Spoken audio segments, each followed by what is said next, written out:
Next one we are having is the global variable. Global variable are defined outside a function, usually on the top of the program.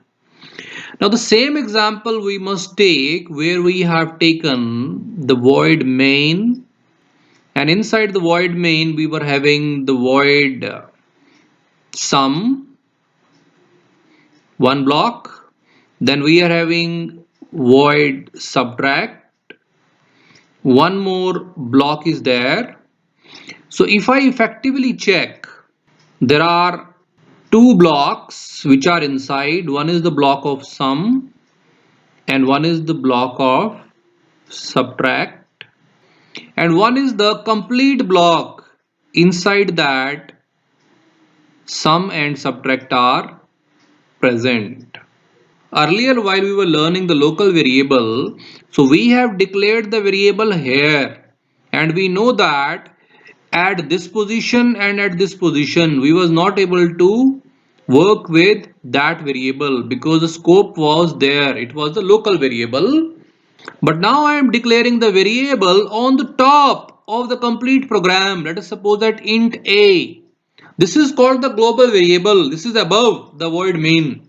So this a can be used even inside the block 3. Block 3 is our void main, means this complete block I can use this one.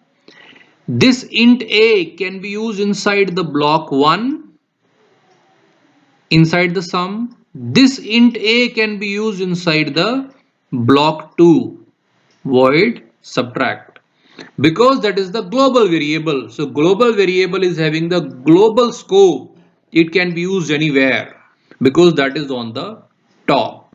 So that's why the global variables are always declared on the top, and they are having the global access inside the main function, inside the sum function, inside the subtract function. So anybody change the value, their value will be reflected to everyone. Now, global variables hold their value throughout the lifetime of your program, and they can be accessed inside any of the function defined for the program. So global variable value is there to the lifetime. So we are taking now the example of the global variable. So hash include stdio.h. Now this is the complete block. This void main is the complete block, and inside that void main we are declaring, like suppose int a comma b. So a and b are declared, these are the local variables because that is inside the block, and we are initializing a is equal to 10, so the value of a is 10, b is equal to 20. Now outside this block we are having a variable that is int g. So anything which is above the void main on the top, that is called the global variable. So this global variable g is defined on the top. Now if we are saying g is equal to a plus b, so the value of 10 and 20 combined 30 is given to globally as 30. Now once I am saying printf value of a equal to percentage d, so percentage d will take the value from first variable, that is 10 comma b is equal to percentage d, so it will take the value from second variable, that is 20, and g equal to percentage d, it will take the value from third variable, that is g, so 30. So the output will be value of a equal to 10 comma b equal to 20 and g equal to 30.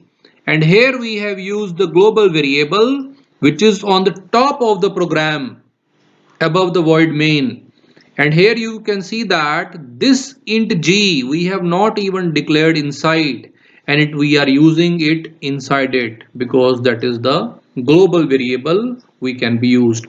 Even if we are having one more function here like sum, or if I say void sum inside the void main, so int g will also be used inside that function. So that is the purpose of the global variable. So global variable can be used anywhere and it is declared on the top of the program. So it is like the shared variable. So this is all about the global variable.